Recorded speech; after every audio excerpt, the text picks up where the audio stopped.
नमस्कार फ्रेंड्स मु शक्ति आपण देखुंती नरसिंहा क्रिएशंस पेज। तो फ्रेंड्स आज वीडियो रे वर्तमान बड़ मुख्य खबर उपर नजर पकाइबा जहाँकि आपण माने समस्ते जानि रखिबा निहाती दरकार। तेबे कोन रही आज वीडियो रे वर्तमान बड़ मुख्य खबर आपण माने जानिबा पई वीडियो को शेष पर्यंत देखंतु जहाँद्वारा कि आपण माने डिटेल्स इंफॉर्मेशन पाई परिबे। एवं फ्रेंड्स ता पूर्व ए वीडियो गोटे लाइक करंतु जदि पारुछंती आपनकर सांग साथी मानकु वीडियो को शेयर करनतु। जदि फ्रेंड्स आपण माने आमो चैनल ले नुआ ही वीडियो देखुछंती पूर्वरु केबे भी हमरो चैनल को सब्सक्राइब करनाती तबे निहाती चैनल को सब्सक्राइब करे सहित पाखे आस्तुवा बेल आइकन को बजाय रखतातु। तो फ्रेंड्स नंबर 1 रही देश में कोरोना स्थिति को नहीं प्रधानमंत्री समीक्षा। केंद्र दैथिबा वेंटिलेटर अव्यवहृत होई रहिथारु उद्वेग प्रकाश। देश में कोरोना स्थितिर समीक्षा करिसेंती प्रधानमंत्री नरेंद्र मोदी। वरिष्ठ अधिकारी सहित देश में किपरि रही कोरोना मुकाबलार स्थिति से नहीं शनिवार प्रधानमंत्री समीक्षा करिसेंती। देश में टीकाकरण नहीं देखा देथिबा स्थिति संपर्क में पचारि बुझिथिले प्रधानमंत्री। वर्तमान देश में सप्ताह को टेस्टिंग संख्या 50 लाख वृद्धि होई 1 कोटी 30 लाख पहुंची गलानी। तेबे वर्तमान कोरोना संक्रमण को नियंत्रण को आनिबाकु हेले ग्रामांचल गुड़िकर संक्रमण को नियंत्रण को आनिबाकु हेबो बोली परामर्श रखिछंती प्रधानमंत्री। ग्रामांचल गुड़िकरे अधिक परिमाणर टेस्टिंग कराजिबा सहित स्थानीय अंचल को कंटेनमेंट जोन करबा सह अधिकରୁ अधिक लोकों को ग्रामांचल रे टीका देबाकू से गुरुत्व दैछंती। सेहिपरि केंद्र दैथिबा वेंटिलेटर अव्यवहृत होई रहिथिबारु उद्वेग प्रकाश करछंती प्रधानमंत्री। केंद्र दैथिबा वेंटिलेटर गुड़िकर ऑडिट करने से निर्देश देइछंती। वर्तमान विभिन्न डाक्तरखाना गुड़िकरे ऑक्सीजन अभावरू रोगी आखि बुझुथिबा खबर आसिया भितरे किछि दिन तले वेंटिलेटर व्यवहार न होई पड़ी रहिथिबा चित्र भी आसीथिला। यारि भितरे वेंटिलेटर गुड़िकर ऑडिट करा जाई एहाकू केते मात्रा रे व्यवहार करा जाउची से नै रिपोर्ट मागिछंती प्रधानमंत्री नरेंद्र मोदी। ग्रामांचल रे कोरोना व्यापुथिबारु घर को घर बुली टेस्टिंग और सर्वेलेंस उपरे जोर दैछंती प्रधानमंत्री। ग्रामांचल रे एही टीकाकरण और संक्रमित को चिन्हट क्षेत्र में आशा और अंगनवाड़ी कर्मी को अधिक सशक्त करने को मोदी परामर्श रखिछंती। देखा पड़ती खबर सामुद्रिक झड़ तौकेत को नहीं प्रधानमंत्री समीक्षा बैठक।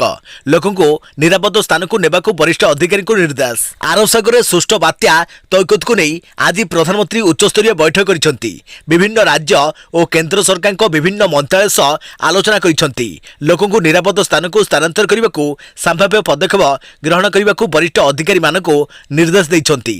शक्ति पानीय जल टेली जोगाजोग स्वास्थ्य आदि अत्यावश्यक सेवार रक्षणाबेक्षण संभाव्य बात्या दृष्टि हॉस्पिटल रे कोविड परिचालना टीकाकरण कोल्ड चेन शक्तिर बैकअप और संभाव्य क्षेत्र में आवश्यक होगा औषध मौजूद रखा निर्देश देइछंती। एही समीक्षा बैठक में स्वराष्ट्र मंत्री स्वराष्ट्र विभाग राष्ट्रमंत्री प्रधानमंत्री प्रमुख सचिव कैबिनेट मंत्रालय सचिव एनडीएम सदस्य मध्य उपस्थित थिले। सामुद्रिक बात्या तौकेत आज एक सिवियर साइक्लोनिक स्टॉर्म बा भीषण बात्यारे सामुद्रिक बात्यारे परिणत होइछि। यह घंटाप्रति 13 किलोमीटर बेगरे उत्तर दिगरे गति करुछि और आज दिन 11:30 सुधा यह गोवा ठारू 290 किलोमीटर दक्षिण पश्चिम दिगरे मुंबई ठारू 650 किलोमीटर दक्षिण दक्षिण पश्चिम दिगरे केंद्रीभूत होई रहिथिला। यह आज मध्यराति सुधा एक अति भीषण सामुद्रिक बात्यारे परिणत हेबार संभावना रहिछि बोली भारतीय पाणीपाग विभाग पक्षरु जारी अपराह्न बुलेटिन रे कहा जायछि। यार उत्तर उत्तर पश्चिम दिगरे गति करी आसंता 18 तारिख सकाळे गुजरात उपकूल अतिक्रम करिवार संभावना रहिछि। एही बात्या प्रभाव रे गोवा केरल तमिलनाडु कर्नाटक दक्षिण कोंकण उपकूल महाराष्ट्र रे इतिमध्य प्रबल वर्षा आरंभ हो जाइछि। सेहिपरि आसंता काली ठारू पश्चिम गुजरात और राजस्थान रो केतेक अंचल रे वर्षा होई पारे। एही समय पवनर बेग घंटाप्रति 160 रु 170 किलोमीटर एवं केतेक स्थान रे 175 रु 80 किलोमीटर टपी पारे और सामुद्रिक बड़ बड़ लहरी उठी पारे। देखा पड़ती खबर भारत किनिब फाइजर टीका तृतीय त्रैमासिक सुधा 5 कोटी डोज पाई भारत सरकार कथबार्ता करितवा सूचना। अमेरिका औषध निर्माणकारी कंपनी फाइजर ठारू टीका किनिबा दिगरे आगबर होउछि भारत। चलित वर्षर तृतीय त्रैमासिक सुधा 5 कोटी डोज फाइजर टीका आनिबा पाई कंपनीर वरिष्ठ अधिकारी सह भारत सरकार अधिकारी माने कथबार्ता करिसेंती। टीका केमिति मिलिबो संपर्क में मध्य विस्तृत आलोचना होइछि। अन्य टीका तुलना रे फाइजर टीका महंगा। तेबे भारत रे टीकार नियंटिया स्थिति भितरे टीका आवश्यकता पूरण पाई फाइजर सह कथबार्ता करि जाइछि जहाँ टीकाकरण प्रक्रिया को आउ त्वरान्वित करिबो। बड़ कथा होउछि अमेरिका निज देश में प्रस्तुत करितबा फाइजर एवं मॉडर्ना टीकार रफ्तानी नहीं बर्तमान सुधा अनुमति देई नाही। କାରଣ ଆମେରିକା ନିଜ ଆବଶ୍ୟକତାକୁ ପ୍ରାଥମିକତା ଦେଇଛି। ତେବେ ଫାଇଜର ୟୁରୋପୀୟ ଟିକା ନିର୍ମାଣ କେନ୍ଦ୍ର ଜରିଆରେ ଭାରତକୁ ଟିକା ଆଣିବା ଲକ୍ଷ୍ୟରେ କଥାବାର୍ତ୍ତା ଆରମ୍ଭ କରିଛି ଭାରତ। ଦେଖା ପରବର୍ତ୍ତୀ ଖବର, ନରେନ୍ଦ୍ର ପୁଷ୍କରିଣୀରେ ଚାପ ଖେଳିଲେ ଠାକୁର। କରୋନା କଟକଣା ଭିତରେ ପାଳନ କରାଗଲା ପରମ୍ପରା। ରଥ ନିର୍ମାଣ ପାଇଁ ବିଜେ ହେଲା ଆଜ୍ଞାମାଳ। କରୋନା କଟକଣା ଭିତରେ ପରମ୍ପରା ଅନୁଯାୟୀ ନରେନ୍ଦ୍ର ପୁଷ୍କରିଣୀରେ ଚାପ ଖେଳିଛନ୍ତି ମହାପ୍ରଭୁ। ଏଥିସହ ଆଜି ଅନୁକୂଳ ହୋଇଛି ରଥ ନିର୍ମାଣ କାର୍ଯ୍ୟ। ଶ୍ରୀମନ୍ଦିରରୁ ମହାପ୍ରଭୁଙ୍କ ଆଜ୍ଞାମାଳ ଆସିବା ପରେ ପୂଜା ପାଠ କରାଯାଇ ରଥଯାତ୍ରା ନୀତି ଆରମ୍ଭ ହୋଇଛି। ସେହିପରି ଅଖିମୁଠି ପକାଇ ଆଜିଠାରୁ ଚାଷୀମାନେ ଚାଷ କାର୍ଯ୍ୟ ଆରମ୍ଭ କରିଛନ୍ତି।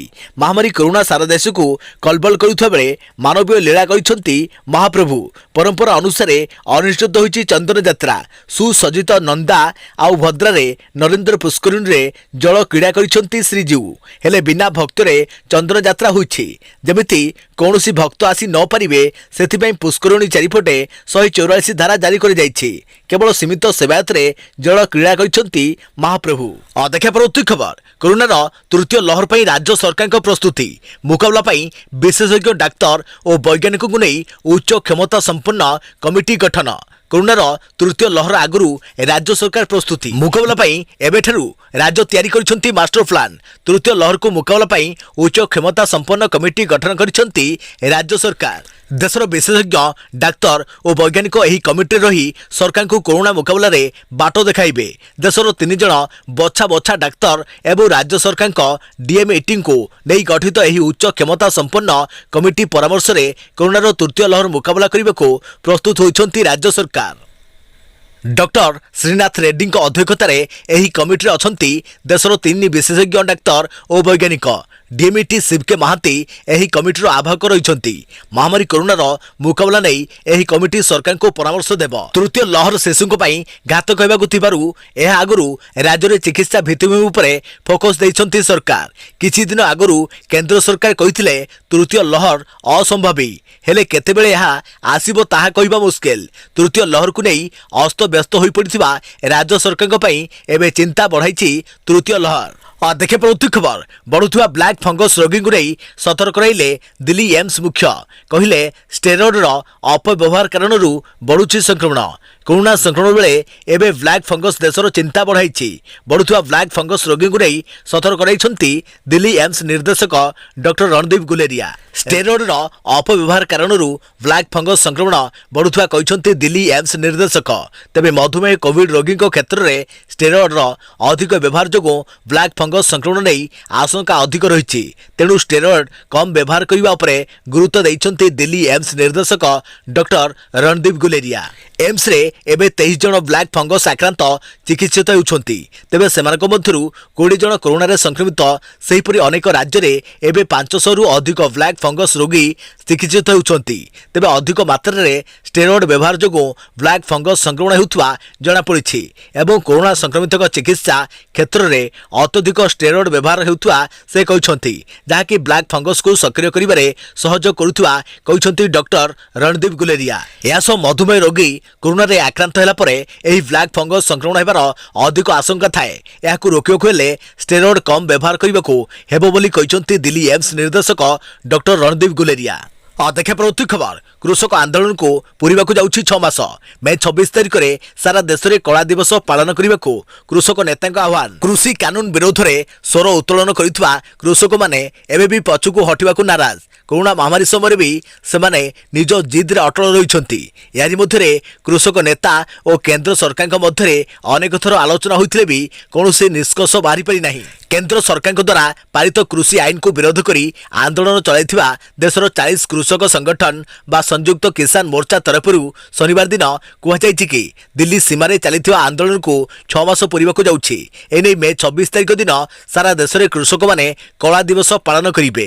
ଭିଡ଼ିଓ କନଫରେନ୍ସିଂ ମାଧ୍ୟମରେ ସାମ୍ବାଦିକ ସମ୍ମିଳନୀ କରି କୃଷକ ନେତା ବଳବୀର ସିଂ ରାଜୱାଲା ଦେଶର କୃଷକମାନଙ୍କୁ ଆହ୍ୱାନ ଦେଇ କହିଛନ୍ତି କି ମେ 26 ତାରିଖରେ କୃଷକମାନେ ନିଜ ଘରେ, ଗାଡ଼ିରେ ଓ ଦୋକାନରେ କଳା ପତାକା ଲଗାଇ କୃଷି କାନୁନକୁ ବିରୋଧ କରାଯାଉ। ସେ ଆହୁରି କହିଛନ୍ତି କି ମେ 26 ତାରିଖରେ କୃଷି ଆନ୍ଦୋଳନକୁ 6 ମାସ ପୂରୁଥିବା ବେଳେ କେନ୍ଦ୍ରରେ ନରେନ୍ଦ୍ର ମୋଦି ସରକାରକୁ 7 ବର୍ଷ ପୂରୁଛି। ଏହି ଅବସରରେ କେନ୍ଦ୍ର ସରକାରଙ୍କ କୃଷି ନୀତିକୁ ବିରୋଧ କରି ସାରା ଦେଶରେ କୃଷକମାନେ କଳା ଦିବସ ପାଳନ କରିବାକୁ ସେ ଆହ୍ୱାନ ଦେଇଛନ୍ତି। ଦେଖା ପରବର୍ତ୍ତୀ ଖବର, ଫାଇଦା ଦେବ କି राज्य सरकार ग्लोबल टेंडर विश्व बजार टीका किणवा आसंता 20 रु 28 तारिख मध्य टेंडर पकाई पारे टीका निर्माता। राज्य में टीका अभाव को दूर करने जोरदार उद्यम आरंभ कर राज्य सरकार ग्लोबल टेंडर जरिया टीका किणवा को लक्ष्य रखा।